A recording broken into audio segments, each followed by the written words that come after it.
Hello, everyone, and welcome to the Overwatch All-Stars Brawl, as always presented by Star Esports, a double elimination tournament dedicated to the Overwatch Tier 3 community. Today, we're going to be having Shattered Dreams take on No Use for a Name, match number 6 of the upper bracket. I'm poor Zach. I'll be your play-by-play for today. Alongside me is Val. Hey, glad we're doing color commentary, and I'm excited to get another All-Star Brawl on the way. I look forward to these so much. I'm so hyped, and I'm so excited for this matchup tonight. Yeah, this matchup should be good. Two very good teams going at it. We're going to be starting off on Oasis, but let's go back. We were supposed to have a match earlier. Unfortunately, there was a forfeit that needed to be done. So Cryax will be moving on in the upper bracket. So whoever wins this match today will go up against them. But yeah, I'm pretty excited for this match since we're starting off on Oasis. King of the Hill maps, my personal favorite, what I perceive to be the most vanilla version of Overwatch. So this is where we're going to be able to see a lot of these teams picking things that they really feel comfortable with. Yeah, that King of the Hill, that's really the battle royale kind of. It's less a little bit on positioning and more so just how does the team function? How do they coordinate? Are they, a better team, so to speak, than the other guys?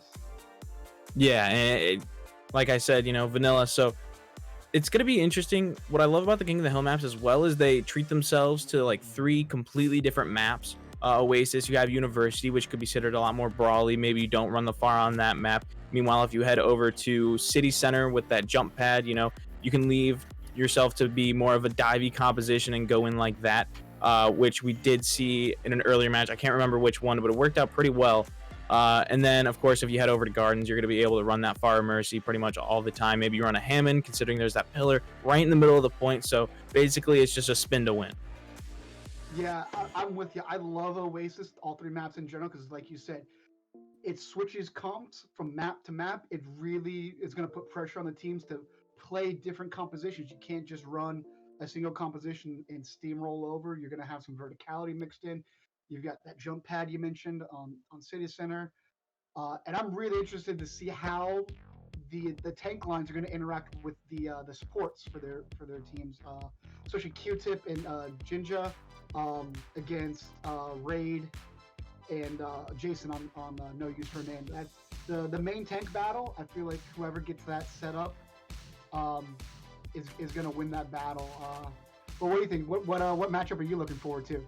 I think main tanks are always something, like you said, to always watch out for. I think the main tank, especially when they're both playing Reinhardt, definitely has the most outplay potential. It's just trying to read your enemy's movements and understanding, like, okay, before maybe when the match started and you guys were just first going head to head, they weren't being as reserved as they might be now, and you understand that it's already been a fight through, so maybe they're really close to that shatter, or maybe they have it online, so you're being a little more reserved and keeping your shield up a lot of the time. And then, of course, trying to read that enemy Ryan's movements and understanding when you can well place your shatter. Seeing those Ryan matchups, I think, are some of my favorite things, because it's really just getting in the head of your opponent and understanding what they do and how they work, so that way you can try to find that exploit. Yeah, those Ryan games, as we like to call them, for those of you in the audience who may not be so hip on the lingo, I'm showing my old age here. Happens. But yeah, that's a huge matchup. Those Ryan outplays. But yeah, the supports, it's going to be on them to keep those tanks alive. I know it seems that we're shifting into a Ryan oriented meta here. So that's going to be a big play. Is can you keep that main tank alive? Can you keep that shield up? And that's going to be the other thing, is that the flicking of the shield, who has better shield health control. You don't want to be taking a lot of damage on the way into the fight. You don't want to be taking that poke damage, as we call it. Yeah. So if you can maintain that big shield health going in, and that way you still have a 1200 and 1100 HP shield, and the other guy's got an 800 HP shield, you can hold it on for that second longer, and that may be all it takes. With DPS at this high of a level, 1 second, tons of damage. Yeah, absolutely. And I mean, especially with the Rhine matchup, if you're going against a May, which normally you are, being in these higher up tiers, higher competitive play going through here, but also you got to remember that not only for the tank lineup we have the Reinhardt, but we also have to look at the Diva. Divas can be so key in winning certain maps and being able to just take control of the airspace if they're going up against a FAR, to try to keep them under control. And then, of course, that defense matrix, you might be able to eat some enemy ultimates, whether that's a May Blizzard or just completely stopping a Reaper from getting any sort of lifesteal from using his Death Blossom, no damage coming through. So it's pretty much he's just standing there, and it's an easy kill at that point. It's just going to be about making sure that they stay coordinated with that, and that the Diva's looking out for those certain situations, and to not use their defense matrix haphazardly. Yeah, that defense matrix, you can shoot through it really quickly. And like you mentioned, those Meis, that's going to be another big battle, is that Diva versus Mei eating the Blizzard, because you can't eat her primary fire. And that's actually the biggest thing against the Diva. They actually have this weird interaction where they both have an upper hand, where Diva can eat the ultimate of Mei, but Mei can freeze through the Diva defense matrix. So that's a fun little, back and forth that you have there. Yeah, it's definitely not. I never would have really thought that Diva and Mei were going to be like two characters that were going to end up being in the meta, considering they're kind of like a strange counter to each other. But because of all these buffs and nerfs going through right now, it's just kind of how it ended up playing out. And I mean, like you were just saying, the matchup between the two is really what kind of sets apart one team from the other. And I think when we're going to be heading into this map, that'd be interesting to see. Sometimes you will see people switch off of the certain tanks to opt for something else, whether they just go with a dive composition, or maybe they decide to go with a Zarya instead of a Diva. That's something that you can see. And then having those two beams going up against the Diva could overwhelm them and make them play a lot more passive. So you definitely get a lot more aggression in that sense if you want to try to go for that route. It's a little bit unorthodox since it's not the #1 meta right now, but it's an option. It can work. And the good thing with that Zarya bubble against Mei, if Mei throws out her Blizzard or whatever, you can bubble one of your teammates, get them out of the Blizzard, because the Blizzard does not go through that bubble. And you can have this kind of weird interaction where if Mei freezes the Diva, that gives the Zarya a split second where she can throw out her Graviton without the risk of the defense matrix being up. So now you get the whole team in a huddle. Mei, with that piercing primary fire, now can freeze everybody in that Graviton, and you can have the rest of your team, the Rhine swing through, the Reaper or the McCree that we might see, just blasting fire into the enemy teams. And that's another thing that I'm looking forward to seeing is you have some Kree buffs lately, and you got another McCree health buff down the road, so we might be seeing some teams try to work that in today. Yeah, and right now, just looking at it, looks like 60s on that McCree while they're sitting in the spawn room, so nothing's been set in stone yet. But looking at No Use for a Name, they're running that meta composition that's considered right now. Moira Lucio, they have the Diva Rhine, Reaper Mei. But on the other hand, Shattered Dreams running out something a little bit more different. They have a McCree and a Brig in their respectable roles here as they move forward. So it's going to be interesting to see how they play each other out here. Yeah, try to get a little brawly with that Brig. You're going to try to expect them with the Lucio to speed into him, a la GOAT style. But No Use for a Name doing a good job hiding underneath there, kind of making them, fight on their terms. Yeah, really forcing them down to point here is ultimately their goal, and now they get to get a little more aggressive here in their face. Jason just going ahead and swinging all that hammer in their face, but Stormhornet being very, very low on that Diva. But T-Time's actually going to be the first one to go down to Alexio on that Brigitte. As they move forward, it just looks like more and more players from the side of No Use for a Name are going down, just being the Mei left on point here, and immediately Gatos taken out of the fight. Yeah, Gatos did a good job with that Mei wall there, walling off 60 on the McCree.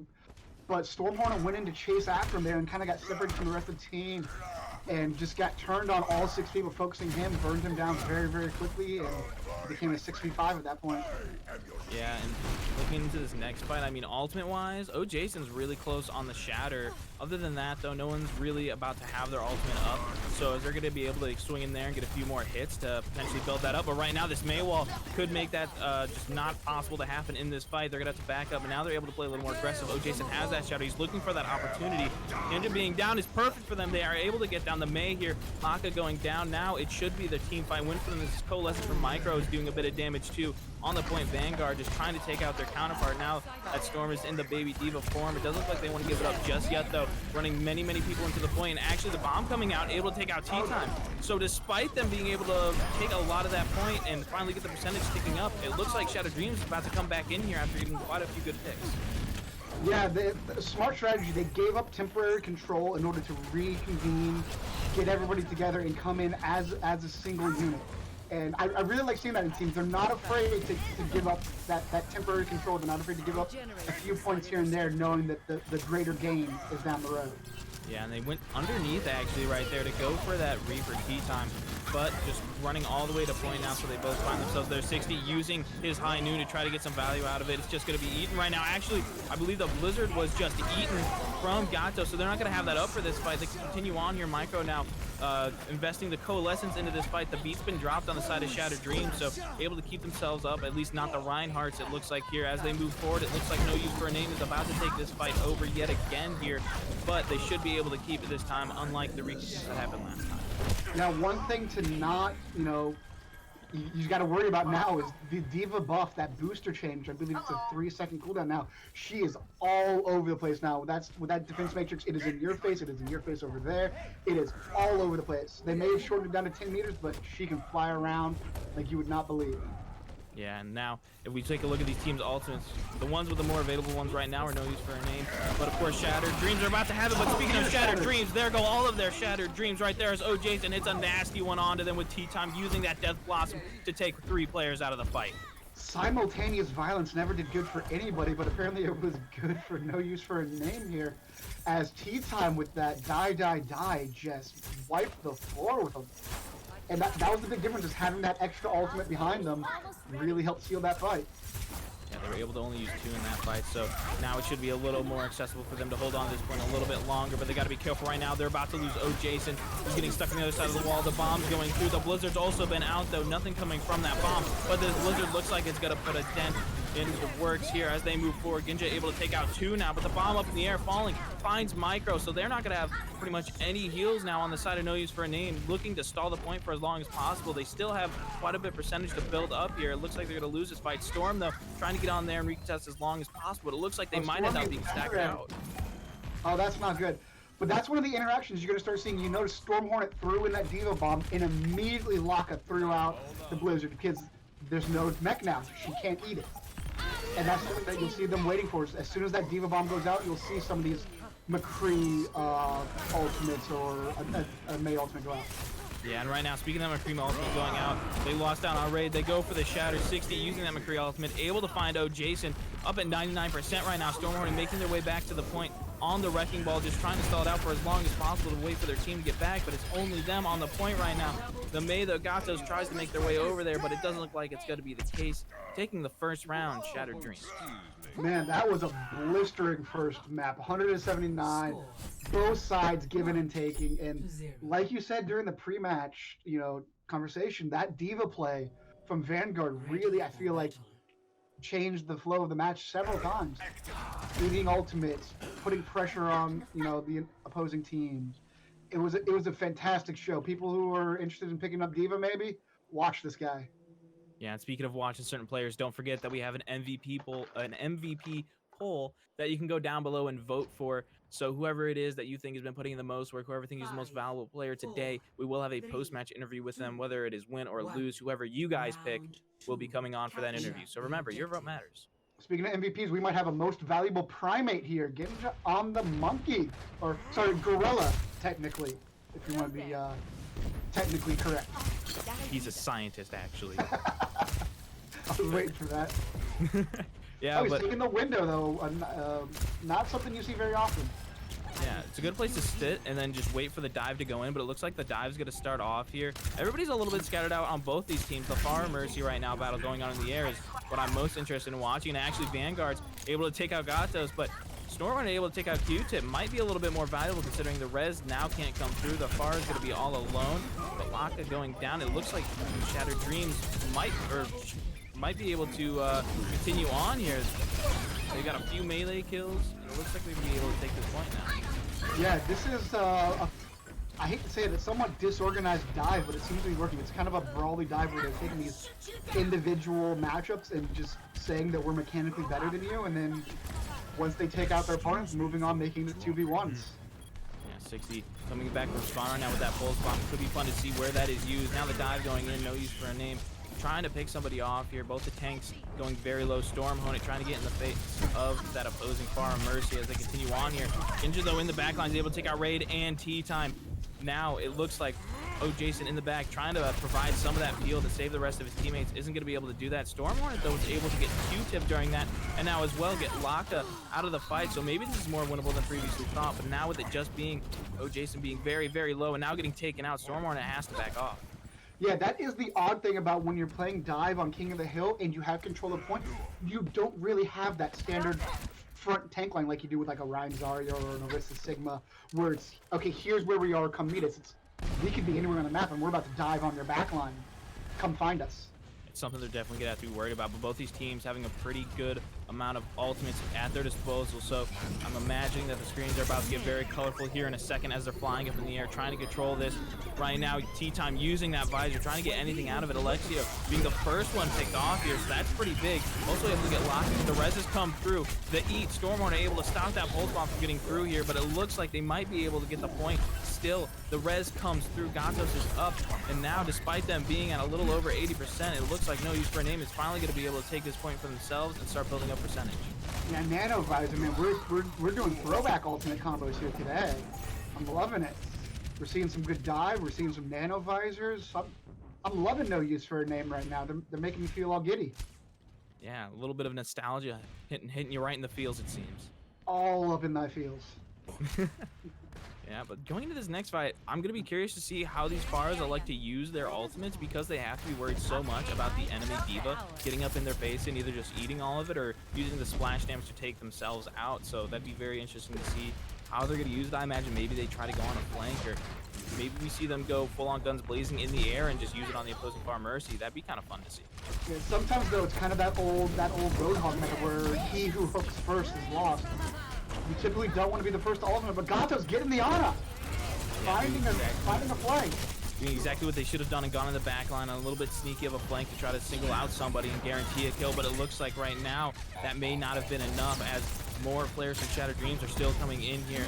You got to be careful though. The antis come out onto Ginja, so it doesn't look, or onto Jinjo, so it doesn't look like that they're going to be able to go back into this fight anytime soon. Oh, Jason now getting those mines. Maybe elects to use them here. No, it looks like they guaranteed themselves this fight. The rest of the team right now for Shattered Dreams is backing off to recruit. Yeah, Shattered Dreams doesn't seem to like to take any fights where they're down members. If they lose one or two, they seem to try to pull out and get the whole group back together before going back in. And I actually do like that. Yeah, speaking of like, I like seeing a Winston that has been nanoed as they move in here. Raid getting taken out, but already res back up. But speaking of the res coming through, Micro unfortunately can't res themselves. Getting taken out of the fight. Laka using that barrage, able to find one. Right now, Gatos, though, doesn't need the barrage, able to take out the Pharah and the Mercy.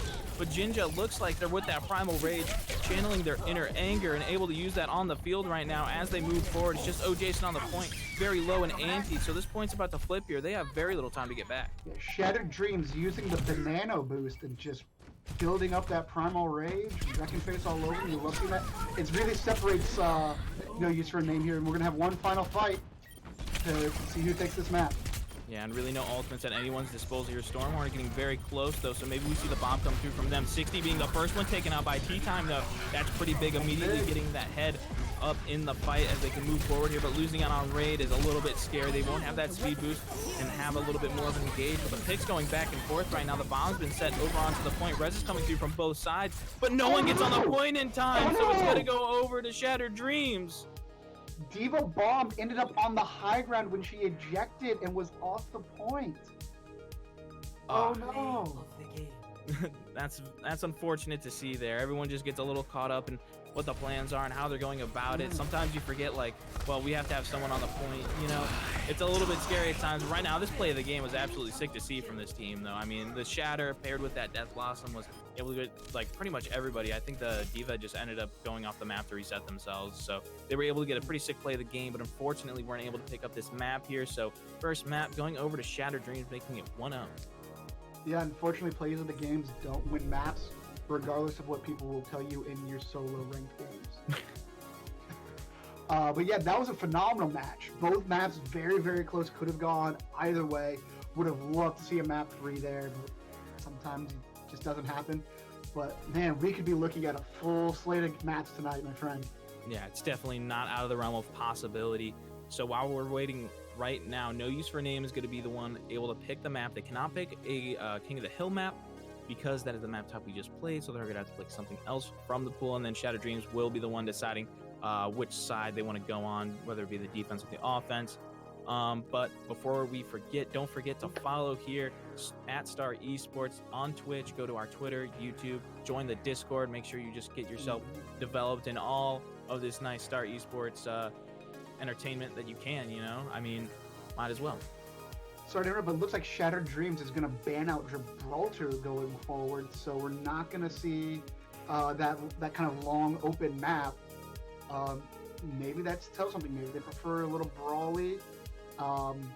They want to stay away from maybe dive-oriented maps that might be better for no use for a name here. Yeah, and it looks like they're going to go to Rialto. Gibraltar Light maybe still kind of, you have those open pathways on first and second point. They can maybe get some snipers in, maybe have some long sight lines. What do you think? What do you think about the choice for Rialto? I think Rialto's a pretty good choice here. The ban on Gibraltar, you know, I mean, everybody's banning Gibraltar. No one wants to play on that map right now. No one's really out there practicing it. But Rialto, I think, is a pretty nice map to pick here. You have a possibility to run that far Mercy on the offense and the defense. You can run those snipers. You can be a little bit more crazy with your DPS compositions when you're running through there. And interestingly enough, I really like to see the Baptiste run on the defense. Sometimes it doesn't quite work out. And that's just because I feel like an attack may come in too fast for the Baptiste or something may happen other than that. It's pretty nice, especially once you get to that second corner going through and you're able to place that immortality behind the wall. You can get a lot more aggressive.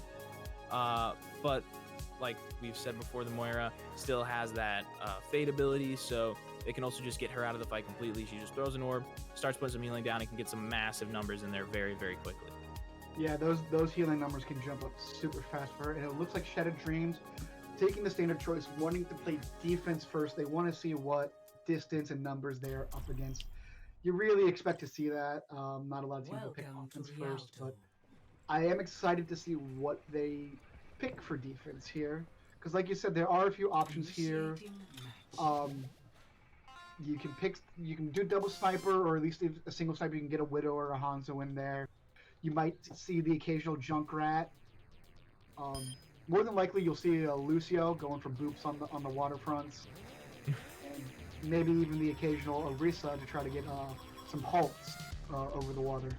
Yeah, Orisa. Now we don't really see too much of Orisa as of recently. Yeah. Not absolutely trash tier tank, but you know, definitely isn't top meta like she used to be. I'm actually really interested, like we said before, on the defense to see what they run here. 60 was running that McCree earlier, so maybe they go with the Widow. It looks like they're gonna actually go with the McCree. Probably feel a little bit more comfortable on that. You know, McCree can be a little more forgiving as Widow. You know, less risk, but a little less reward as well, especially considering if you were playing Widow, you know, you have the chance to hit those crazy headshots that can one-shot kill them. It looks like they're gonna go with the Brig Lucio for the defensive here, so kind of a similar composition. Yeah, kind of a similar composition, if not the same composition I think they ran in University on Oasis. I believe you're right, and one other thing about the Kree, the difference in ultimate between him and the Widow is his ultimate does do a better job of keeping the pharmacy in check. They got to touch down, otherwise they will be taken out of the sky just like that. Yeah, now as we're getting in here, it looks like on the offense they're gonna run the kind of a weirder composition. They're going with an Orisa Diva right now. It looks like this isn't something I'm usually used to seeing. It's gonna be really interesting. I'm excited to see how they run this. Yeah, this is not a tank combination we're used to seeing. And then you kind of have the dive with the Tracer and the pharmacy over top, trying to help in those rockets, call it out, and have the Tracer dive on those targets that are taking the direct shots. But I don't understand how the Orisa plays into that. I think Orisa right now is just trying to use the Fortify to stop the Mage from getting too much value out of them, but of course, something well-placed Maywall is going to take them out of the fight, and T-Time and Raid going down very shortly after as they continue this fight. So it started off as a slow fight, just kind of poking at each other. That's what I was worried was going to happen, was they just walled off the Orisa, and then just Lucio boosted into her, and all 6 people converged on Jason, and he couldn't do anything. He was walled off, he was alone, his Fortify was used. Yeah, but arguably that would also kind of happen if you were playing the Rhine in that scenario. But, you know, with Orisa, it's a little more forgiving against the Mage, because you have that Fortify, so that way it can stop the freeze from coming through onto you. You don't have to worry about that too much. But I think because they have a Lucio on the side of Shattered Dreams right now, it just makes it a little bit harder to play that Orisa, because it would still be nice to have a speed boost to back up. But it looks like they have to back up right now, Shattered Dreams, as their shield gets broken on the Reinhardt, but the wall well placed on Jason. Oh, barrage to save Jason though. barrage. Not taking out Locke. Gatos has been taken out though. The res is going to come through, but Jason's been taken out during that time as well as they move forward. Alexio using that rally, giving that armor, which has had that buff come through here. So Stormhorn gets some free progress here though. A little bit of free progress never hurt no one, right? Stormhorn just kind of hanging out on the point. Team Time able to get a pick though, so if Stormhorn makes it out here with that mech, that could be pretty big. Yeah, that's a big what if, and it looks like it's gonna happen though. And we got some zoning dragons here to allow them to push forward. It'd be fun to see them go in through here right now. Jinja really close on that shatter. They got the anti onto Alexio. Are they going to be able to get that kill though? Yes, they are. Unfortunately, Stormrunner has to pay with that. Has to pay the mech for that. The Diva Bomb up in the air. Could it find somebody? Yes, it does. It is managing to find Raid. Jinja takes out Stormhorn on that baby Diva. Now the fight progressing on point here. This Valkyrie being used to try to keep everyone up. Now it's going in the back for Rez actually onto Raid. They're able to get these picks here and continue forward. Now as Shattered Dreams just tries to back up and try to get a good regroup before this point is captured. Yeah, Raid earned that res, a huge sleep on the ulting McCree there, and the huge nade onto the enemy Brigida really helped turn that fight for him. Yeah, and because of all the stagger picks they were able to get there, they were able to get Q-Tip and then Alexio falling afterwards. Gingy just has to fall in the water to reset themselves, and everybody else now backing up. So overall, a pretty good first take there. They still got quite a bit of time on the clock as they continue forward, just taking space right now. And that is the difference with having that Mercy as well. Yes, Raid went down after sleeping in the McCree, but Micro comes in, gives the res, and now all of a sudden it's 2 healers against 1, and that's a big advantage. Yeah, and right now it looks like this farmer, she's actually getting a lot of value. Gatos again having that barrage in a second here. T-Time though getting the first pick on a 60 yet again. It seems T-Time might get taken out here, but that's only because Vanguard completely gets off of the rest of their team, making Jinja go down. Vanguard does get that kill on T-Time, but I think it's already too little too late. Now is as far as pretty much uncontested in the air and able to do whatever they want. Q-Tip running around right now just trying to stall it on the point. Yeah, if you're T-Time, you take that trade though. You get the kill and you get the D-Mech. And you get the Diva looking away so the rest of your team can push forward without having to worry about defense matrix. That is a winning trade every time in my book. Yeah, but coming into this next fight, though, I mean, Shattered Dreams are going to have quite a few ultimates to use, starting off with this rally to get themselves fast in there, having the armor going into the fight. The Dragon, though, right down this main chokeway here is going to be able to get a few of them low. Gatos up behind actually meets a Fire Strike, trading each other there with that, so it may be a bigger trade for the side of Shattered Dreams, though, as the Blizzard comes through, able to manage to take out 5 people there, despite that pretty good anti-nade coming through. No one really to go in on that when everybody's kind of frozen in place. Yeah, that was a tale of 2 fights. You had the Pharaoh versus Reinhardt on one side, and then you had Laka as Mei against everybody else on no use for a name. Froze the other 3 or 4 fighters, and just the rest of the team moved in on them. There's nothing they could do, but looks like no use for a name is going to have a slight advantage here going into this fight, although there are ultimates close on Shattered Dreams coming up. Yeah, both the teams do have ultimates at their disposal as they run forward into this fight. The first thing that's actually going to be used is a bomb high up in the air, not going to find anybody. The Shatter does come through, though, able to pick up 2 players right now on the ground. Vanguard getting both of those kills. Again, yeah, it's still possible for them to move forward, but it looks like not for long now. The Valkyrie's been used to try to get something done there, so now they just have to back up yet again. They still have about 1:30 on the clock, so another team fight is pretty much guaranteed here. A second one maybe if it goes super fast. Yeah, I do like what Stormhorn's doing.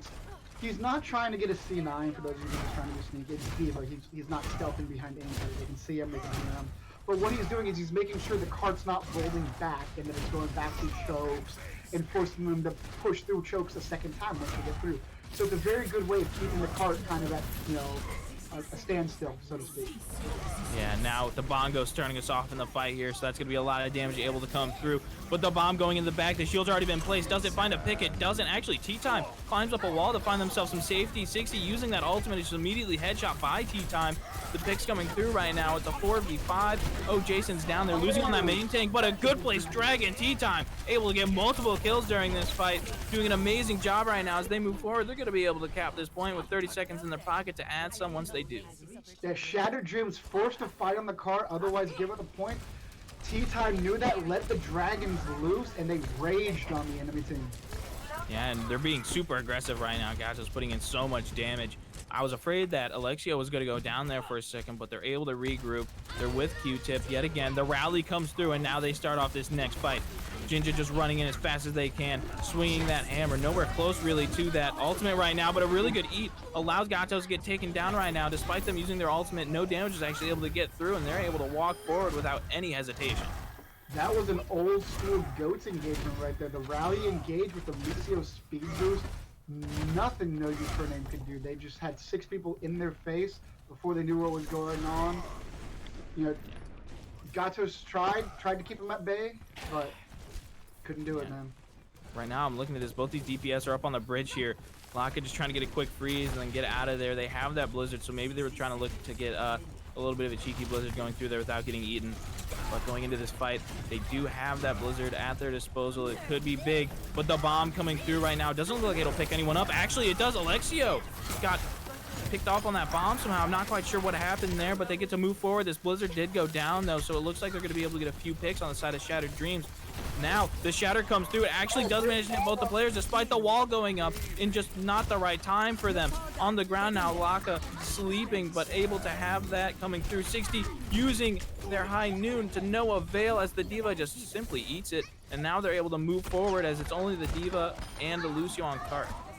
Stormheart just will not say die. He was down to 100, 150 HP 2 or 3 times in that fight, and Raid keeping him alive, pumping in Ononades, pumping in the Nano Boost, just doing whatever it can to keep that D.Va up, knowing that that was their winning condition for that fight.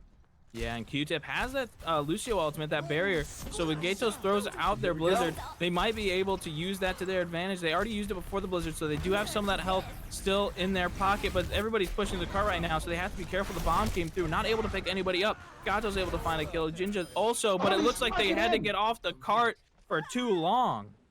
Too many boops, too much displacement. They were in there, they were ready to brawl, but a Lucio boop, a Ryan Hammer swinging the other way, a charge booping you out. It's all those little things that can just, you know, when all you need is half a meter, it doesn't take very long for you to be off that cart. Yeah, you get super close there. It's just the slight hesitation of, okay, I'm going to get off the cart really quick and go try to take this person down there low. And then next thing you know, it's like there was only one person on the cart. You know, it's unfortunate when something like that happens, but pretty impressive for the side of No Use for a Name to be able to get it all the way there. Granted, they don't have any time left on the clock, but making it all the way to the end of Rialto is a feat in and of itself. Yeah, not something we see very often. You see a lot of people stalling out, you know, second point stairs, trying to get into the cathedral at the end there. You know, there's a couple really big choke points that make finishing this map very, very difficult. Yeah, and now if we're going to look at the defense here, they're actually going to go with the Orisa Hog. Hog, really, I haven't seen too much Hog. Okay, they're going to switch over to the D.Va. Yeah. The Hog can be very difficult to run, especially in today's meta where it's kind of like everybody's going with these things that Hog can't do too much against, whether, especially if you're trying to use a halt to pair with the hook, because you're running that Rhine. He's got that big shield, so you got to try to not pull the Rhine, and you have to get the hook through. And then they either have a D.Va or a Zarya if they're running the Rhine. So it just makes it so difficult. Yeah, you can have D.Va eat the halt, or, you know, if they're in the Zarya, whoever you managed to hook, it's bubbled, and now they're out now. Now you're down a big, what, 9-10 second cooldown, 12-second cooldown on the hook? Not worth it in most cases. Yeah, it can be very difficult to see any value out of that. That's why we don't really see that happening much anymore. But it looks like only one farmer is going to be used right now on the defense here. Gato's just trying to lob in some of those missiles before the fight starts. Yeah, and you're not going to see Jason try to be cheeky with a halt there. He knows the D.Va's there. They're not going to be able to get that cheeky halt into the water. Yeah, but speaking of cheeky things happening right now, T-Time able to get a first pick really fast, and Gato's knocking Alexio into the water, unfortunately for them. Taking a little bit of a dip before they go in. Unfortunately, that Brig armor is not very light. Yeah, Gatos with the air superiority here, and there's not much they can do with just a McCree. It's very hard to take down Farmer C because you don't have that one-shot burst like a Widow does, so you got to get 2-3 shots in. Mercy's healing that up, so you got to hit consecutive shots. Big pull. Big pull from O. Jason right there. They couldn't do it against the D.Va. Jason proves me wrong. Yeah, and you know, that's what O. Jason's coming out here to do. Show off that Orisa skill and show that, you know, Orisa may not be the top pick anymore, but she can still definitely be used on some maps, especially when they have a little bit of water to go take a swim in. Yeah, and now we're more than a minute down, and they're still at the first corner. This is not looking good for Shattered Dreams here. Yeah, but they're going to try to use that speed boost and go in as fast as possible. O. Jason knows this has happened before. They get stuck by the Maywall yet again. The flashbacks. O. Jason goes down. They're able to push this cart further now.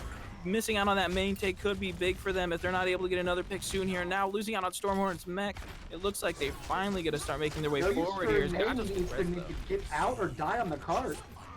And Micro actually gets taken out as well, so I don't know if they're actually going to be able to get too good of a recontest here. It looks like about 4 players that are going to be able to go in on this. Oh, Jason starting it off. You had to use that Fortify. You had to use that shield as soon as possible and immediately get taken down. But Gatos using this barrage is able to pick up 2 people with the nano, but it doesn't look like they were able to contest the cart, so nothing really comes from it, unfortunately. Yeah, that's what happens when, if you notice the fight before, there was a lot of staggered deaths off of the objective. So when you're not dying on that cart, it's still moving, but you're staggering out your kills. If you at least crash on the cart or get out, you can get a 6 faster, or you can stall the cart. You got to do one or the other. They did neither, and Shattered Dreams kind of got a free point. Yeah, it was a little bit scary for them. The pull coming through here, forcing that Ice Block out, not really able to get anybody with the Hanzo ultimate. But the anti comes out on a Q-tip, but the rally from Alexio is going to allow them to run forward here with all that armor, and Jason just has to run away, but Micro looks like they might be stuck in the back. Thankfully, since they have that Valkyrie, they're able to fly around at their own pace. They're missing out on Storm Hornet right now. Coming back from spawn, it seems not really too much more happening. They're able to take out Vanguard, though, so the fight even yet again. T-Time looking for another pick, potentially. Gatos in the back line. Looks like they are going to be able to pick up 60 here, so now a little bit more free range for this far, as they don't have to worry about this retreat putting a wrench in their plans. Yeah, another big Anonade by Raid, and that's going to really help up that ultimate charge there, as it looks like they will have 4, maybe 5 ults from this next fight, and 4 ults from Shattered Dreams, so if you're a fan of pixels, you're about to see a lot of them. Yeah, it's going to get real colorful. I'm pretty excited for this next matchup going in here. This next fight's going to be pretty good, it looks like. I'm really excited to see how Jinja's going to use this Shatter. It can be very difficult because a lot of the players seem like they don't play in a certain position that could allow them to get picked off by that. The bomb in the bag doesn't see too much, but the Blizzard coming through, eaten by Storm Hornet, as now they get to push forward here. The barrage as well coming through, able to pick up 2, make that Jinja and Q-tip. This push has already been over now. Man, that was a massive eat by Storm Hornet, and that allows them to not use their full suite of ultimates. They got the big eat on the Blizzard. They didn't have to worry about trying to use something to survive that, to hold them off while they got to the Blizzard. So now they're going to have Bongo and Dragons, so you'll probably see a Halt Dragon attempt here. But on the other side, they'll have 4 ultimates probably by the time the fight's done. Yeah, launching that Dragon and using that Bongo really early on is actually going to be very good for them, as they're able to take out 60, and everybody just resetting themselves at this point, knowing the fight's over and not wanting to give any alt charge. Smart move, because now the only thing that No Use for a Name is going to have going into this fight is the Valkyrie, and they're going to have Deadeye, Hammer Down, Diva Bomb, and a Rally. So things are looking up for Shattered Dreams on this next fight. Yeah, they're going to have a lot of ultimates at their disposal.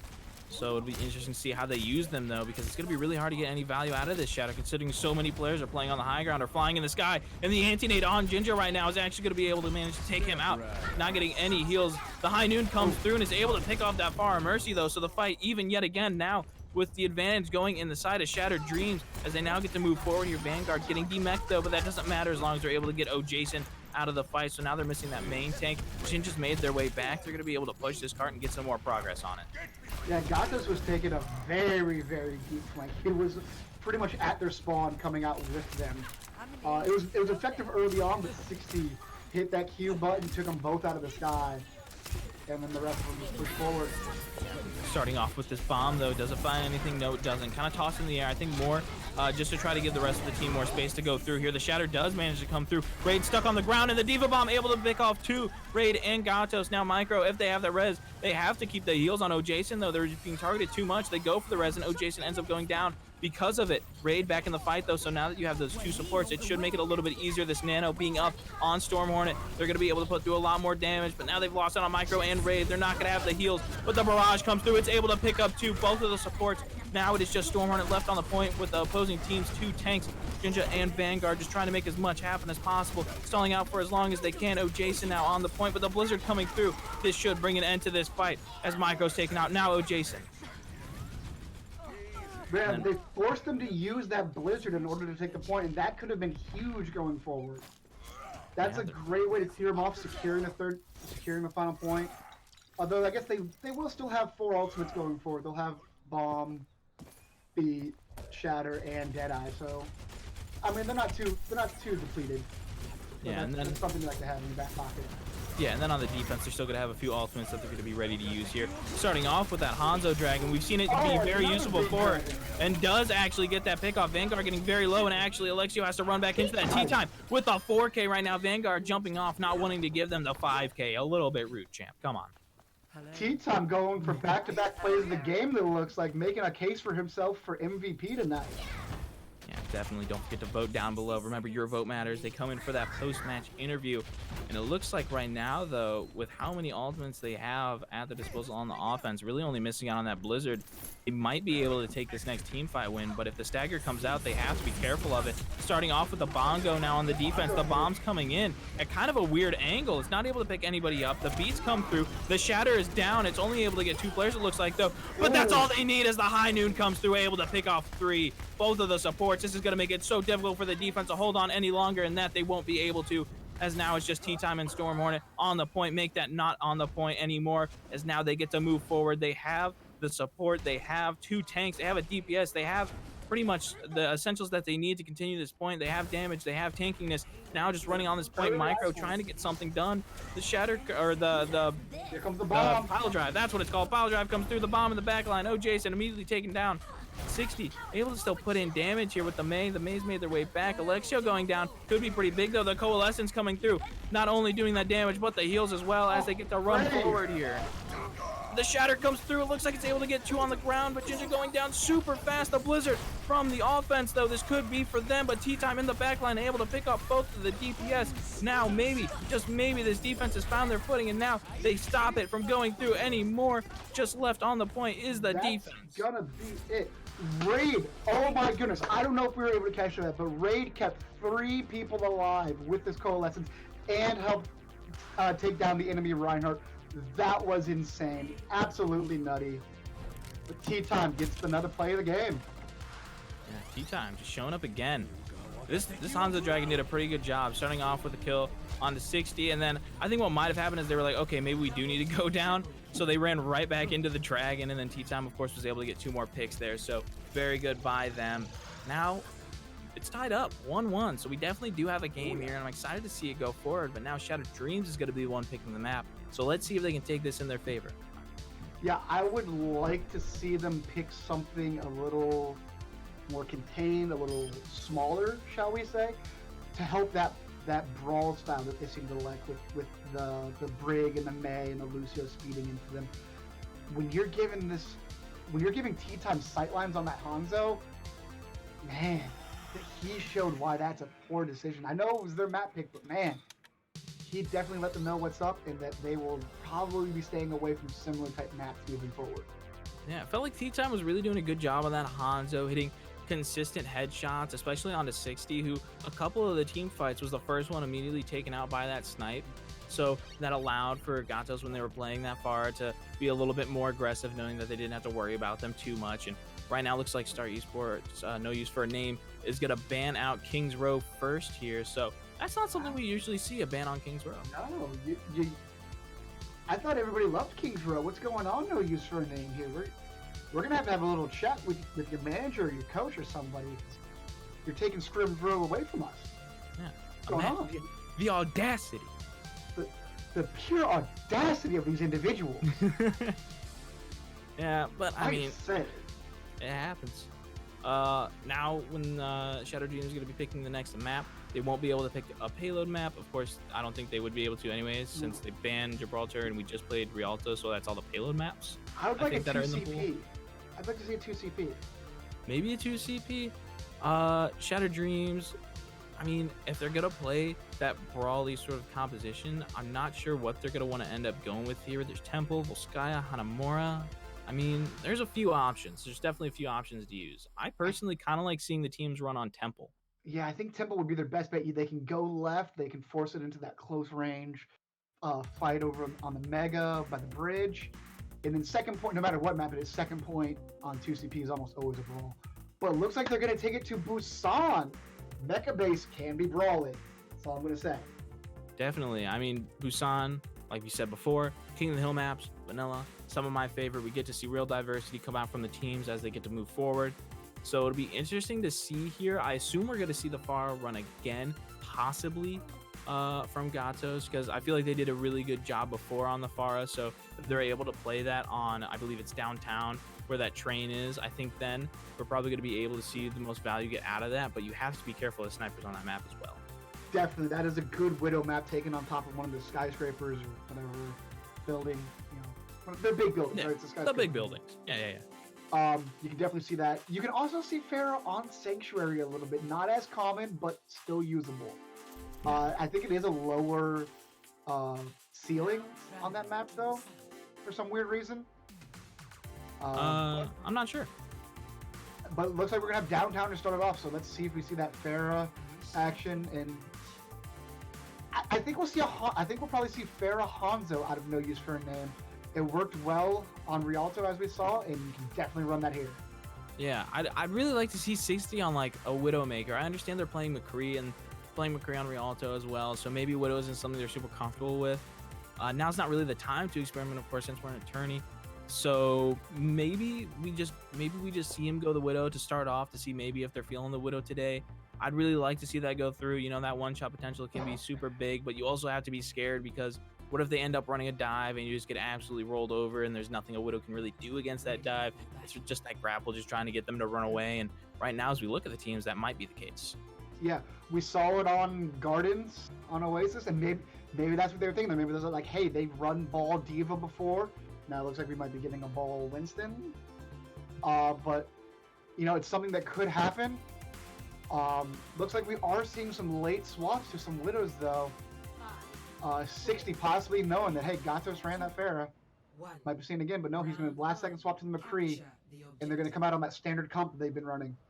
Yeah, this could actually be really good for the side of No Use for a Name, running this more divey composition. As long as they're able to just completely avoid that run and go in the back line and do something with that is really going to be their main goal. But, of course, seeing this composition come through, they have to back up right now and make some swaps. Yeah, good choice there. They saw the ball, they saw the Pharah, they saw the Winston, and they got the heck out of dodge. And oh my goodness! Well, that's what gonna an get amazing start. First point to No Use for a Name. They're not even. Shattered Dreams is not going to be able to contest this first point here. Yeah, and I mean, getting that first contest is pretty big now that they have the point already starting to take up percentage before a team fight really gets to go through here. Gatos just lobbing in those shots as they can see them immediately going around this corner, so definitely has some boot potential right now this far in the ham, and I'm sure racing to get over there to try to get something to happen. But because of that speed boost, they're able to just run on the point as fast as possible, and Alexio being the pick off again as they move forward. Oh, Jason is going in there with the Tesla cannon, managing to get a 4K. Living up to the name. Oh. My. Jason just absolutely going in there, showing off that little Tesla cannon, little zip zap right there. Would you say he was going ape? No, I wouldn't. Oh. No, I'm just kidding. But yeah, that was massive. Gatos building up ultimate. Jason almost having ultimate. Teton getting close. Nobody on Shattered Dreams more than 13% right now. Yeah, and halfway on this point, it's going to be hard for them to continue trying to contest here. Gatos using that barrage, not really seeing anything coming out of that. The Immortality's already been taken down. Q-Tip himself is now following his Immortality getting taken down. And Gatos, I'm not sure what exactly happened there. A little bit of self-damage, it looks like. But, you know, it happens every now and then. But right now, No Use for a Name is just absolutely going in on Shattered Dream. Listen, we've all done it when we get the RPG and Call of Duty. You know, whatever. You get a little overexcited. You shoot before you clear the wall. It happens. It happens to the best of us. Happens to the best of us, happens to those of us in gold. All right. Yeah, but right now, Gatos already about 30% to their next ultimate. I want to see Storm Hornet. They're getting ready to use their mines right here. If they're going to initiate with that, I'm not sure. Maybe they wait for more of a push in. Actually, just going in right now, getting the pick off on Vanguard. So they're already going to be down that tank. They've made so many swaps. They go around the right side. The Winston's already dedicated to this fight because it is the last one, of course. So 60 right now on the Tracer, just running around the point, trying to get a pick in some way, shape, or form. Locke going to get taken out immediately. A really good sleep, actually, onto that Tracer. Ray's been hitting some nice sleeps, it looks like, so far. And there's no way they're going to be able to find themselves be able to take this point back right now, as it's just Vanguard on this ball, spinning to win, but it looks like they can't spin anymore, sending back to spawn. But they are able to get the contest a little bit longer. The Nano comes out on Ginger. Now they get to move in, maybe possibly get some more players on there. Lockout running back on this McCree, but immediately gets booped back into a mine. The The And Widow's using the sights, of course. It doesn't look like it's going to matter too much just to try to get these stragglers that may be Vanguard running might over to get the one more point. touch, but no. Yeah, And Vanguard just a some little too sloppy late. play there out of Shattered Dreams. Some late swaps they didn't know what to switch to. They didn't get their first ultimate until No Use for a Name was already at 99%, and they were 2 down in the final fight. Q-Tip finally got Amplification Matrix. They only had 2 Yeah. out. They had Amp Matrix, and they had a Nano Boost, and that was it for the entire map. That's some gameplay that you really don't want to see, and that's not encouraging going forward out of the squad that was so strong on the first map. Yeah, you know, I think that it's just they wanted to make swaps, but they weren't sure what they exactly wanted to do when they were faced with that specific composition there. So good props to No Use for a Name being able to get something that found a lot of value and made Shattered Dreams really kind of question, like, what do we do with this composition here? What would be the best pick? And making those swaps to, again, get those late ones. But now it's a new round. It's a new round. Who cares? We're going in again. Just clear the last one out of the heads. Move forward here. They're able to find Stormhorn actually in the back, using a few of his abilities to just try to get out. No one really going in for the point. And again, a divey composition coming in from No Use for a Name. Yeah, Shattered Dreams kind of hesitant to go forward because they're surrounded on all sides by No Use for a Name. But they managed to get the point, and they free Storm Hornet, getting the kill early on. Big elimination there. Very impressive. They were able to just move forward here. They were able to get a few elims and cap the point to begin with. But right now, all these picks coming through could spell danger for them as they move forward. 60 not quite able to get that far out of the sky. So it looks like they're going to be able to come back in for a recontest and possibly flip this point very, very soon. Teton locking the legs and showed them how it's done. Love seeing that. You love seeing the legs. I love seeing the legs. Especially because we may see that Nano Visor again. Raid getting very close in tea time as well. Yep. Gatos almost having that barrage yet again. But 60 and that's the thing. Coming up on the high noon. You can't defense matrix, a barrage, and a visor at the same time, really.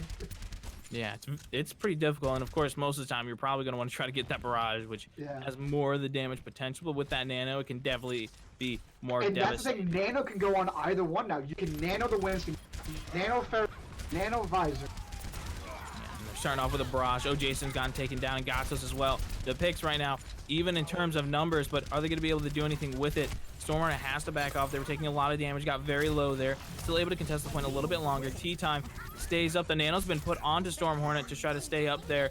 Trying to take out Ginger right now, getting very, very low. Doesn't look like they're able to do it quite yet. And now, as I say that they are. Tea time getting 2 more picks as they get to walk forward here, getting the assist with the Ana. It looks like they have to back up, getting a little bit over 50% now and counting. Soldier looks over at 60 and says, what time is it? It's not high noon. It's tea time, my friend.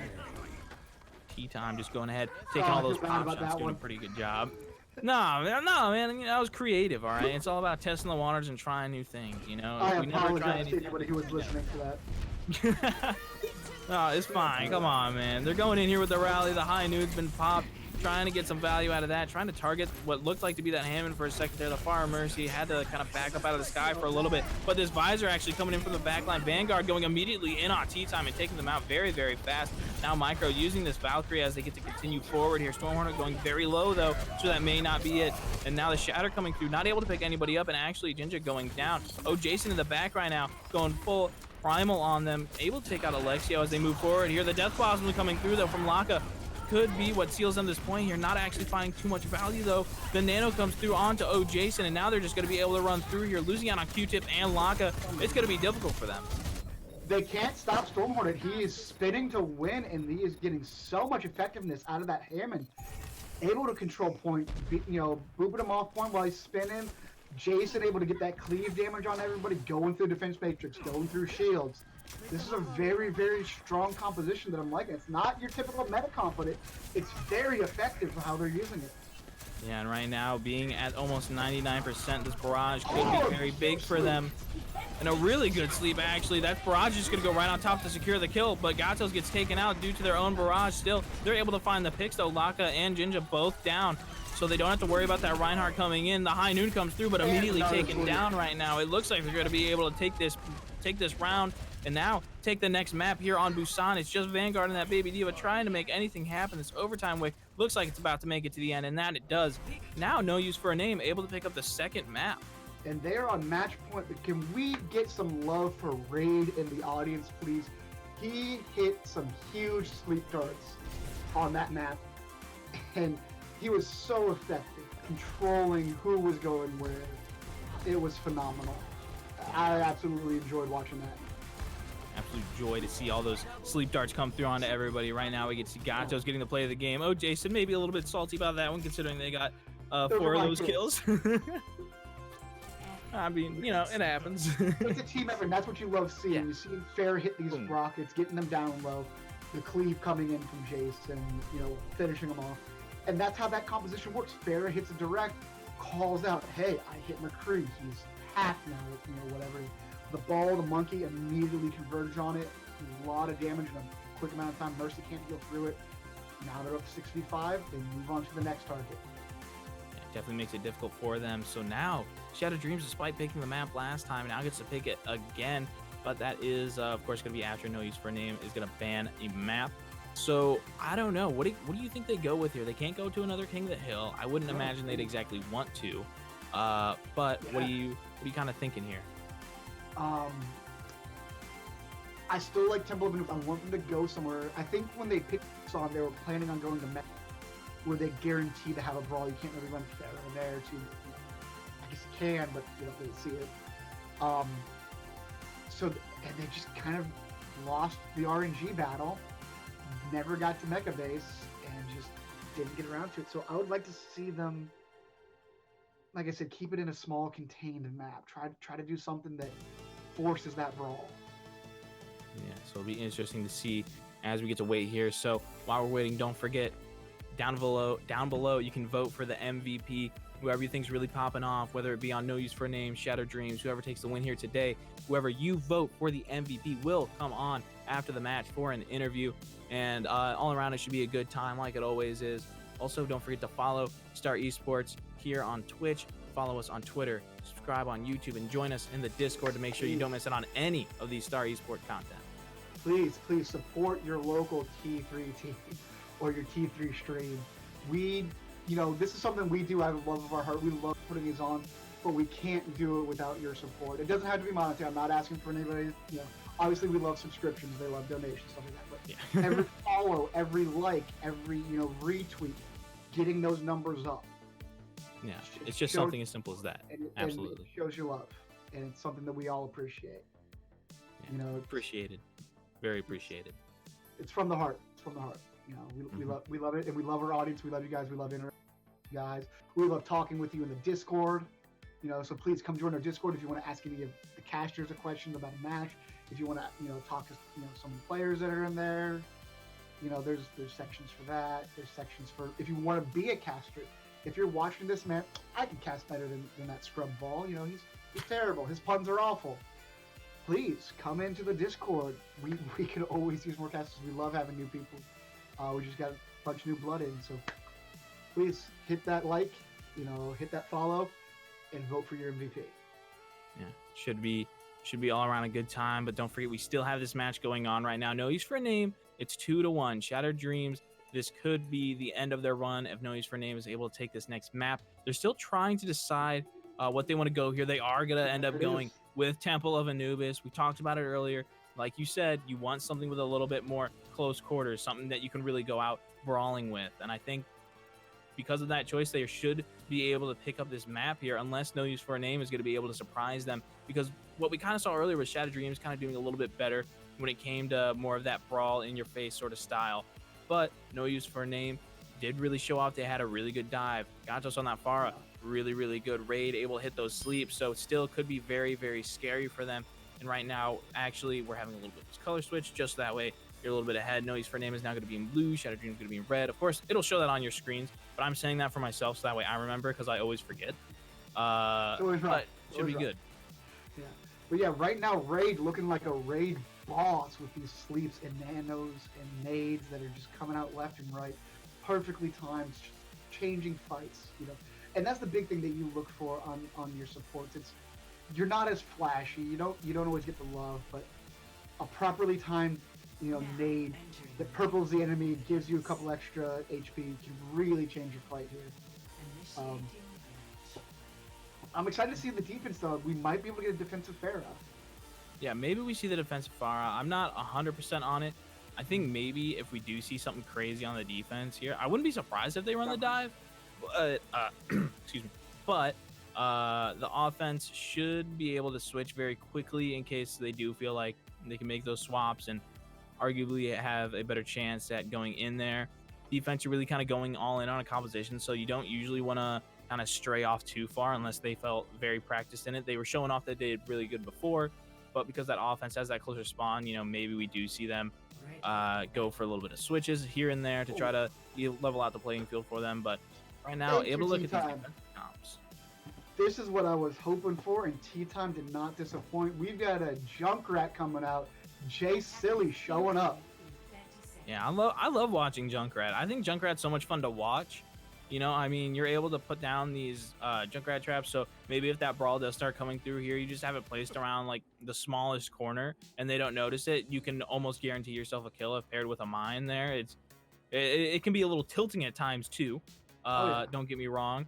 So, it could also kind of have a mental effect on your opponent if it does end up working out here. And then Riptires as well, I feel like they just take so much attention away from the whole team, pretty much just trying to figure out where it is so that way they can stop it from going through, whether it's destroying it or blocking it. So Junkrat is a really fun character to watch, and he can see some pretty good use. Yeah, and it looks like, we're going to see heavy swaps on the side for Shattered. Yeah. Everybody's switching it up. All right, so it looks like they may have seen the composition, seen a few of the things run there. So now, since they're able to switch it up a little bit, maybe they try to go for this little half dive to maybe try to disrupt the backline a little bit and allow the rest of the team to go through here and try to put in the damage. So it'll be interesting to see how they use this here, but a well-placed Maywall is going to be able to put through a lot of damage. Yeah. Unfortunate, that was a good Maywall, but unfortunately it kept all 6 on one side. Usually you want to try to split it up, 4-2. 3-3 if you can. So they still had access to all their shields, all their abilities. It wasn't quite. Monkey diving on the backline though by himself.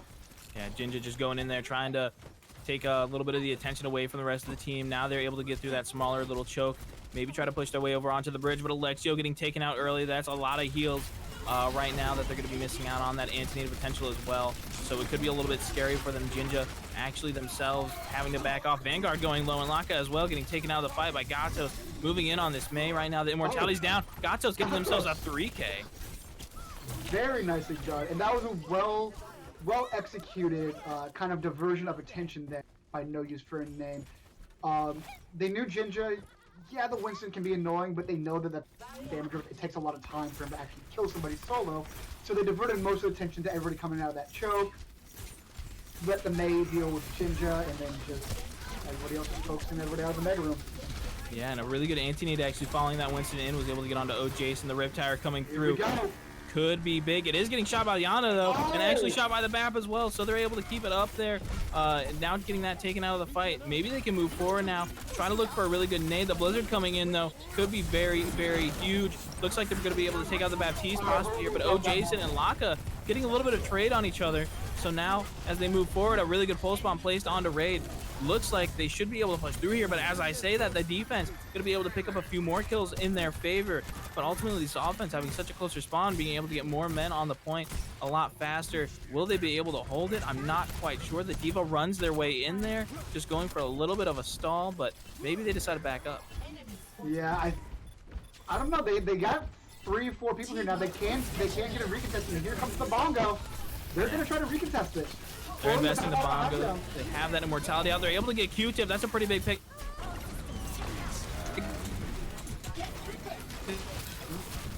And Laka gets nothing with that Deadeye. Uh-oh. This battle is turning. 60 seconds. Oh. Zach, you there? Oh, no, looks... Alright. Huge turnaround there from No Use for a Name. Coming in off of that recontest. They only had 3 or 4 people. They dropped the bongo, recontest, and a huge pull getting Q-tip up. Oh, hello. Man, I don't know what the heck is going on with my Discord, but it's been really messing up on me lately. Yeah. That's so strange. as I was saying, Jason with the huge pull off of the high ground, getting BAP A away from his window, but more importantly, getting him away from his immortality field, getting that quick kill in that fight, and turning the tide of that recontest. Yeah, now they get to move forward even more with the nano coming through onto Jinja.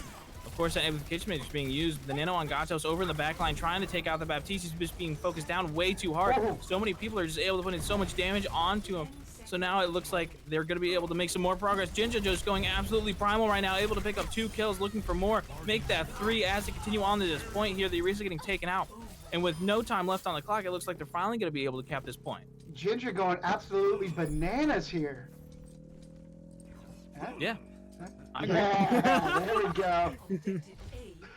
But yeah, that was an awesome nano boost. Doing a good job going immediately after the support line, taking them out of the fight, knowing that from that point on, it's just simply a matter of time before they wear down the rest of the team. Yeah, and I'm going to be pretty excited to see how they go in with this next fight here. They have this Pulse Bomb, which could be really good. Storm Hornet has this Diva Bomb, so one bomb has the potential to do a little bit more damage than the other, but that's only if, of course, you know, it depends on a shield, whether you stick somebody, whatever it is. It looks like they're going to be able to go through here. The High Noon comes out, but the Maywall met with it, and a good stick over on a Micro. They just try to run into 60 to try to get the kill on them with their own Pulse Bomb, knowing it's the end for them.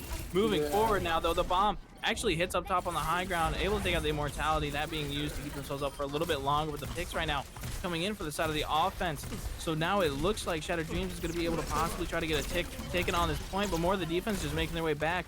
But despite that happening, it looks like the only ones that are going down are the defensive side. The offense now able to get 2 more kills. Storm Hornet trying to go into the backline. T-Tom really the only one trying to stall it out on the point, losing out on Alexio though, so they do miss out on that anti-nade and the potential of helping themselves out there if landed on the teammates. They run forward right now. Jason putting in so much damage with his Tesla onto multiple players. Now using this Bongo and the pulse onto Jason takes him out, so no tanks for the defense here, but it looks like the supports are the ones that are going to be the ones putting in work.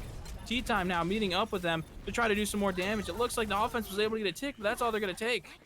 No use for name, doing an excellent job of making sure there was always one person on the point, not letting them build up too much progress. They had to build it up little by little, and yeah, they got to 42%, but with the amount of kills that Shadow Dreams had, you know they wanted more.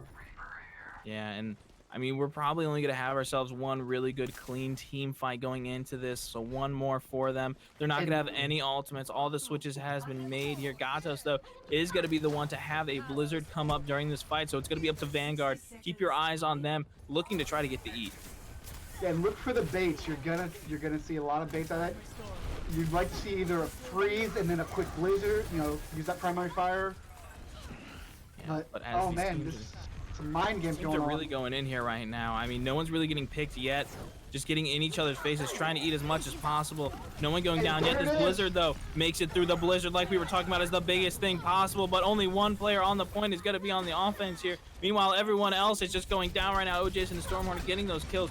About 25 seconds remaining on the clock, so maybe they just try to run back. They have this Lucio with the speed boost. They're not going to have any ultimates going in the next fight unless Alexio's going to be able to build that some point during mid-fight. But on the defense here, they're going to have Raid with their beat. They're going to have Micro with the Coalescence, so it's going to be very, very difficult for them as now the timer is just ticking down. They have to send someone to point. I imagine it'll be Vanguard.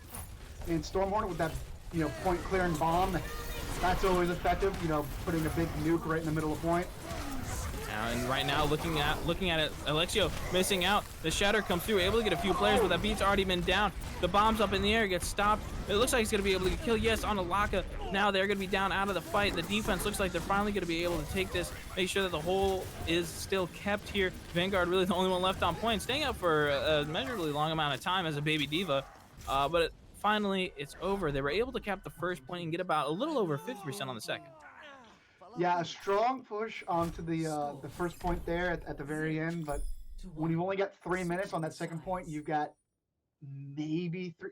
You really have 2 strong pushes, and then you have kind of that sloppy third push where it's like, okay, everybody, we got to get the point now, you know, and you just kind of rush point. So if you can really stop that first push, aka the snowball push, which with the new changes, well, they're not really new, but with the changes of the spawn timers and everything now, allowing the defense to get set up. Oh, looks like we're gonna have a quick pause. Yeah, quick little pause. T-Time calling that out there. So, you know, just taking a little bit of a break right now. I mean, this is potentially could be this last map here. So don't forget, go down below and vote for your MVP before it is too late. Remember, your vote matters. They will come in for a post-match interview. And of course, as always, should be fun, should be interesting. Yes. No electoral college here. Your vote equals one vote. Everything gets counted the same. Your vote does actually matter. But yeah, that was a strong second push there. You kind of got to question making so many swaps so late into a second point push, going in with no ultimates. You know, everybody at 2-3%. I don't know. I think that was kind of necessary, though. They had to make the compositional difference, because if they didn't, I mean, they had maybe anywhere from like 20 to probably no more than 50% on ultimate. And of course, if you did have a little bit higher, I wasn't keeping an eye on all the percentages, of course, but I imagine they weren't anywhere over that mark. And even if they were kind of closer, if you wanted to make that compositional swap, I mean, even if you just keep one character in there from the older composition you were running, it could completely mess up your still. So I think they made the right call in having to switch all the way over to another composition. Really, the only thing they were faced up against was going to be that Blizzard that could have won it for them. And that is what won it for the defense, for no use for a name. So, I mean, that's really the only thing they had to worry about when we're talking about ultimate wise. So the team fight there wasn't too out of place, but once they lost that, it was going to be really difficult for them. Yeah, speaking of compositions possibly getting wonky, do you think we see a change of compositions here from Shadow Dreams? This May Cree brawl comp with the Brig hasn't really been working the last couple of maps. Do you think they swap it up, go a little bit more standard, possibly throw in a Moira or, you know, something a little different here? Or do you practice what you, or do you play what you've practiced? Which you know, kind of school of thought are you in here? I think it's always smart to play what you practice, because that's what arguably the best you should be at. But you know, it's kind of a do or die. So it's just, do you keep running what you feel comfortable with 100% all the time that you've been running in practice to try to continue forward to hold it off for as long as possible? Or do you kind of go with that last second, you know, do or die, make a switch? If it doesn't work out, oh well, it's okay. You know, you still have the lower bracket, you can still make your way through, you can still end up going to the finals. So I personally think that they should try to make a little bit of a change up here. It should be possibly easier for them on the defense, but that's only if they're playing together as like a cohesive unit and they watch out, because right now it looks like that No Use for a Name is going to potentially be running a pretty nasty dive. Yeah, but like you said, the lower bracket does not mean you're done. Remember, this is a double elimination tournament, and correct me if I'm wrong, but in our previous All-Star Brawl, our winner came out of the lower bracket, with Scion Esports actually getting the 4-0 in the final. Yeah, they were knocked down in the second round of the lower bracket, and they were able to build their way all the way through the lower bracket, going up against Citizens in the finals and able to take the W for the whole tournament, taking first. So, I mean, yeah, it's absolutely possible. By no means is it down and out, you know, down but not out is the saying, and that's how it goes here in this tournament as well. But looking at this right now, this dive composition, they're still going to be, you know, hesitating, running on it. Tea Time looking like they're trying to get a flank, so maybe they go. Oh, they do have the spy check though from Vanguard. Oh, he did a nice fake translocator there, made him think he might be going the other way, but they're still keeping out that spy check, and up the stairs he goes. That was pretty impressive, you know. I mean, that's some big brain time coming out from Tea Time. Yeah, looks like they're still scouting for him, but translocator. Here we go. Here's the dive. Yep, here we go. The dive's coming through here. The Hammond going in. Starting off with the pile driver. They get to move in here. It looks like Stormhornet's going to be the first one actually going down though on that Hammond, so that's going to be a lot of arch charge going to the defense already, considering that Hammond going down with such a large health pool, and Micro also going down, so they're not going to have a lot of those heals. They have to back up right now to make sure no one else gets taken out. It could be dangerous from Gato's kind of just going in there to try to get a little bit more alt charge. Figured they wouldn't make it out, might as well just go for the dash through. Yeah, that was a fairly well-coordinated dive. Everybody collapsed on the ball slam. However, the Sombra Tea Time here, tagging the May. I don't know if that was his intended target. That's not usually who you want to go after. You typically either want to get a Diva so she can't DM, or the Reinhardt so you can't use his, so that way there's no shield to protect everybody else. But I don't know if that was the intended target or not, but it was not very effective. Yeah, and now as we get to move forward here, it looks like Stormhornet's actually going to be in a little bit of a backline, so maybe they try to boop somebody off this high ground here. Yeah, that's what he's looking for, and nope, he's going to slam in, gets 2 or 3. And a the hack going onto the through. McCree? The hack going onto the Lucio actually, so they won't have their Lucio. sound barrier for a little bit. Maybe they try to pop this through right now. No, they decide to hold on to it for a little bit longer. EMP comes through, able to get 5, but 60 unaffected by it. Still tries to use that high noon. Doesn't look like it's gonna get anything. Both the main tanks down, and now 60 as well. The beat's been used to counter this blade, and that it does. Getting frozen actually. Gato's getting taken out here. This defense looks like they might be able to do it and hold on a little bit longer, but these mines going through may just stop them. This bomb though, not quite able to do much here. Getting collapsed on actually in the far back. Now everybody going into this very small room. It looks like they're playing tiny Overwatch. The Blizzard coming through right now. They're able to get most of these players on the offense still. A really good Blizzard. So now just down to a little less than a minute 30. Defense is looking good. When you get 3 or 4 people in a small room, that makes May very, very happy. Freezing Especially everybody. having that Blizzard in hand. Oh, you know, Laka just saw that and was just smiling the whole time. Just boom, perfect scenario for them to go through here. And now it looks like they're actually going to go through this right side. They made a compositional change because they noticed that that Ginger was now on this Winston, so it's going to be really hard for them, especially when T-Time on the Reaper just running in their face. They have to use the jump to get out here. Now just absolutely rushing them, making sure they get out of the fight as fast as possible, and that they do. They take them out, but the wall comes up, so it stops it for a little bit longer here, just waiting for this Reinhardt to get through. Still draining time off of this clock. The rally's been used now by Micro as they're able to go in, getting all that extra armor, just trying to be as aggressive as possible, but now the defense backing off, just trying to wait for Ginger to get back here on the Hammond, not to get picked themselves, and that they do. The rally coming through here, trying to keep them up. Laka being the first one to go down, losing it on that Mei could be absolutely crucial for them, and now they've lost both their DPS going forward. They finally look like they're able to take this first point here, as Alexio just trying to stall it out for a little bit longer. Ginger getting a pretty good slam on the point, but I think it's pretty much over now. Yeah, but they're doing a good job, similar to what No Use for a Name did on their defense. Just getting it down to as close to 0 as you can, not giving them as much time for point B, and only giving them that 3 minutes. So it looks like we're going to see very, very similar attacks here, at least in terms of time amount. Someone's definitely about to take the win here. Of course, there's no possibility for a draw.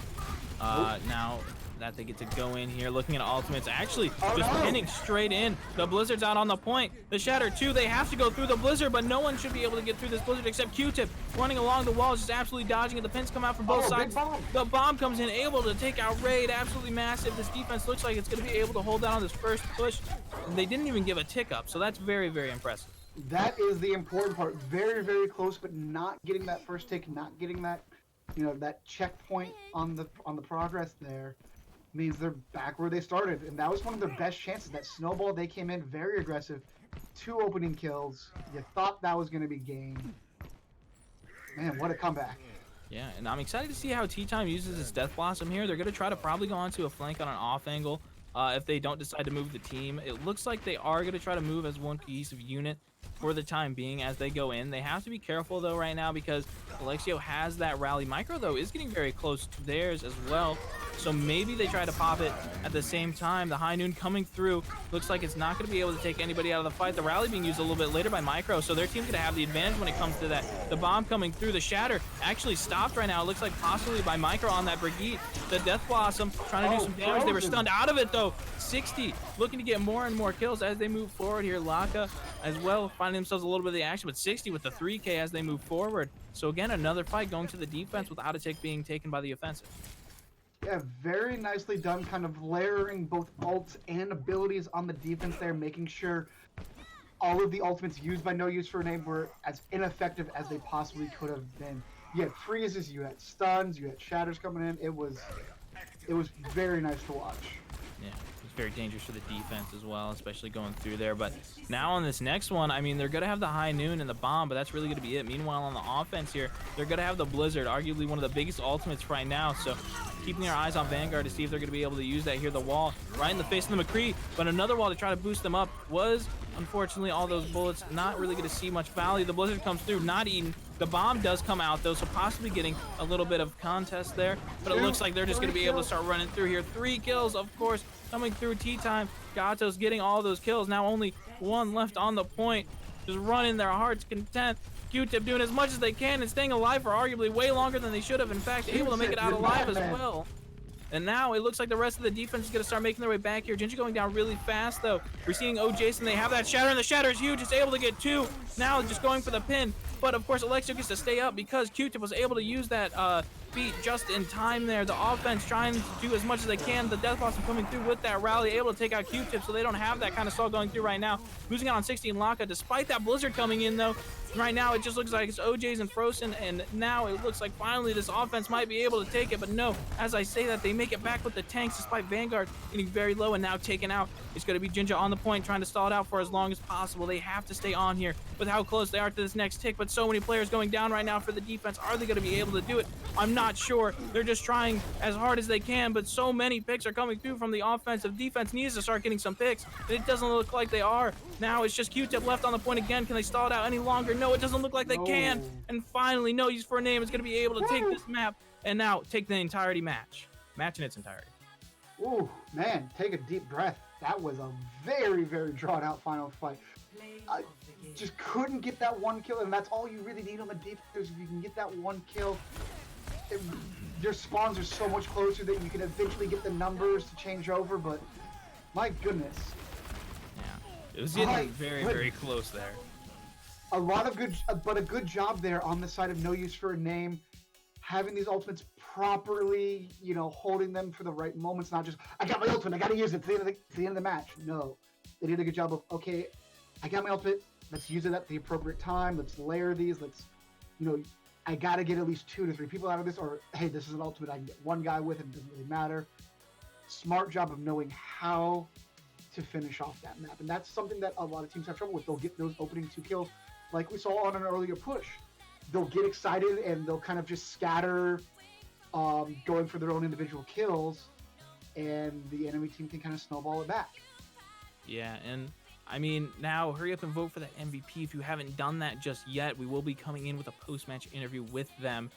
And I mean, yeah, I think you're absolutely right. You know, No Use for a Name did a really amazing job on the offense there, and they were able to stall out that fight for so long at the end for the defense. But of course, No Use for a Name having what looks like to be amazing target prioritization, whether that was keeping all the heals on Rhine when they were frozen in that blizzard, or whether it was the fact that they just wanted to go for kills. You know, they were doing that. You know, I mean, sometimes when you say target prioritization, it can kind of mean more the fact of, you know, going for a kill or just trying to focus down a target in particular on the enemy team. But, you know, that you also kind of have that when you're playing the supports. You know, you have to kind of think of who on your team needs the most heals right now, and making sure that those making sure that those supports aren't kind of going for more of those DPS plays, trying to get as much damage done, and actually getting the heals is also very important. And I think that's something we saw in that last fight. Yeah, that's kind of something that arced over the entire match, where Shattered Dreams, very, very good team, very mechanically skilled. I feel like they kind of leaned on their own mechanical skills too much and tried to seek out these kind of 1v1 fights, whereas No Use for a Name, a much longer team, they've been a team for a much longer period of time, trusting that, hey, my diva is going to eat that ultimate, or they're going to, you know, eat some DPS for me. My healers are going to be there to heal me when I get low, so I don't need to try to make these hero plays, so to speak, which is kind of what it looked like Shattered Dreams was going for. They were kind of, you know, No Use for a Name was playing 6v6, and Shattered Dreams was kind of playing 6 1v1s, if you get my drift. Yeah, I can kind of get what you're saying there. It definitely did look like that No Use for a Name was playing more as that cohesive unit during those fights. You know, they did seem like they were kind of working as one, being one brain while they were going through there. So I'd say that's definitely a good way to depict it. Should be a fun little interview we have here, as Jason is going to be the one actually to come in here that you guys have voted the MVP. So we're just going to wait for them to come in here, and then we can ask them some questions. Yeah. And I am excited to talk. I don't think I've talked to Jason before, so this should be a good interview, and a good choice from the audience there. Jason did a lot of great work on that Winston. Did a good job controlling space, which is what you want out of your, you know, that's the guy that goes in there, does the dirty work, doesn't always get a lot of thanks for the work he does, but creates the space for the DPS work, especially in dive. You know, you've got a lot of faith in your DPS coming in behind you, say, hey, I'm jumping in. And you can look rather silly sometimes. Yeah, that definitely could be the case. And now we are actually joined by that main tank, Jason. Jason, welcome. Hello, how are you guys? I'm pretty good, pretty good. How are you after a pretty nice win today? Um, I'm feeling pretty good considering like the past couple of weeks I've kind of been underperforming, and I haven't really been scrimming with my team like the last few days because I wanted to focus a lot on improving as a player and trying to figure out what I could do more for my team.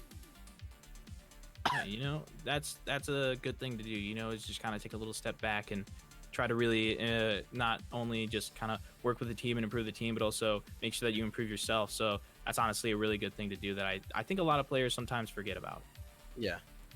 Well, hey, you know what? Congratulations.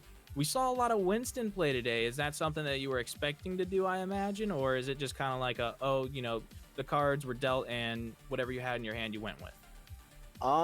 Basically, we're a really flexible team. Like, I'm mainly known as like a person that plays a shit ton of Orisa, or like people say I'm boosted by Orisa, but I have a pretty wide hero pool. Everyone on my team has an extremely wide hero pool. Like you saw Storm Hornet on the ball, you saw Tea Time on the Reaper, you saw him on the Widow sometimes, you saw Godsos on the Pharah, Mei. Like, you saw Raid on Ana, even though he's our main support. You saw Micro on Mercy, even though he's our flex support. Like, everybody has a lot of variety in their hero pool, and we could honestly, like, no matter what situation we're in, we could always flex and try and figure out a solution. Yeah, And you guys are very versatile. yeah. And I mean, with that, you guys, we were kind of talking about it before you joined here. You guys really showed off as you were playing as one cohesive unit, being able to go through there and take those team fights, what looks like pretty successfully. Sometimes maybe more one-handed than others, but I mean, what's kind of the what are the calls? Who's your main shot caller? I imagine it's you, but it could be someone else. Basically, I mainly target call and call our pathing. Usually Micro comes up with fight plans, and we usually go off of that. Like, hey, Micro's like, we should lead with this ult, and then maybe after this ult we could use this ult after to try and give us an edge in the fight if the first plan didn't work out or the first ult didn't work out. Yeah, and when you change up compositions, do you feel like the roles of calling those targets change up at all, or is it always just kind of like everybody's already got their specific calling roles and it's just kind of always that? It can be pretty dynamic. Like, we'll end up changing a bit. Like, Storm might take over shot calling in certain compositions, or like Godsos, if he's on Mei, if he calls like he's freezing something, like we'll immediately like turn and try and go on it. So it kind of depends on the situation, the composition we're on. It's fair. It's fair. Val, any questions? Well, I'm going to start off with not a question. Actually, I'm going to start off with my condolences. You deserved that play of the game on Busan. I'm going to say it. No, it's I'm just cleaving people. Godsos did all the damage. No, and that's actually something that I wanted to compliment you guys on. As I was saying, I don't know if you heard before I got in here, but it seemed like you guys were playing a very team-oriented 6v6, whereas Shadow Dream was kind of playing 6 1v1s. Do you feel like you had that advantage as a team that's been together longer versus a team that's fairly new but has a good mechanical skill? You'd be surprised. Like, we were pretty cohesive at the moment, but we still have our issues from time to time where like sometimes people are off doing their own thing, but it's a work in progress. And yeah, it definitely does help, like, the longer you're together as a team. Nice. And then the last question I had, I think Zach pointed out a little bit earlier. When the match started, you guys kind of had that similar kind of brawl composition. Was it a scouting decision or something that you guys did that made you switch to this more divey type composition that you started running, or is that just something that you guys do whenever you're up against this brawl comp in general? Like what exact, like when we run our dive, like Sombra Genji dive, or our ball Winston? Yeah, like the ball Winston with the Pharah, because that was very effective, and it didn't seem like they had an answer for that. The Pharah over the top with the Winston, the ball coming in afterwards. Yeah, so the point of that composition is to interrupt them on rotation and try and spam them out with Pharah, and it deals like a lot of damage, and it's really hard to like mitigate all that damage. Like, your diva has to be on top of eating like a lot of rockets and stuff, so you guys could like make it to point safely and brawl. But we were able to make it work out. Like, you know, everyone did their part in the dive. Like Gatos did the damage, T-Time was off angling, dealing damage. Like I'm in there cleaving, storm slamming them, and our supports are keeping all of us up as everything goes on. Yeah, Raid. I was trying to point out Raid was doing a fantastic. Same thing with Micro. Your supports. Yeah, We're doing hard work tonight. there was one play that I really like commend Raid for, and that was on Rialto, where like I basically baited myself and they all rushed me in that tiny room on second point, and Gatos was able to land a barrage after I pulled them all together on me. Yes. Yeah, it was fantastic insane. team play. All night really. You guys did a good job. Like I said, working at 6. Yeah. I don't know if Zach has any questions, but is there anybody that you want to shout? You know. I basically just want to shout out my team. Like everyone played well. All right. Well, congratulations on your win tonight, and thank you so much for coming in here for the MVP interview. Also, congrats on that. Thanks a lot. Have a good All night, right. guys. Congratulations. Have a good night. Thank you. All right. And what a good night for Oh, Overwatch man. it was to watch these teams go up against each other, and to have Jason come in here and give us a little bit of insight on what goes on during these matches. Yeah, what a phenomenal match. You know, Shadow Dreams very strong in that first map. You thought that, you know, I thought it was going to go at least 5 maps, if not, you know, maybe a tie, get a 6th map. I've seen it before. Would have loved to see that between these teams. Very, very close all night. You know, there was not really domination one side or the other. You know, there was a C9 here, or, you know, a close fight there that could have, you know, changed map outcomes. And I think we'll see a lot more from Shadow Dreams in this tournament. Yeah, I absolutely agree with that. So don't forget to follow us here on Star Esports Twitch. Go over to our Twitter, follow us there, subscribe on YouTube, where you can rewatch some of these matches, whether you want to learn something or maybe kind of get your own little insight into a play that might have happened that maybe you missed out on. Also, join the Discord where you can kind of stay up to date with all the information for Star Esports. I have been Poor Zach, your play-by-play. You can catch me over at twitch.tv/PoorZach where I stream, and you can find my other socials over there as well. Yep, same for me. Twitch.tv/VolNilo, Twitter/VolNilo. You can see the name down below. Just copy and paste that right in. But thank you for everybody who came out tonight. Thank you for everybody who voted. We love having you. We love having you watch. We love having this community. We adore this community so much. So thank all of you for participating. Yeah, couldn't thank you guys enough. So remember to stay safe and have a good night.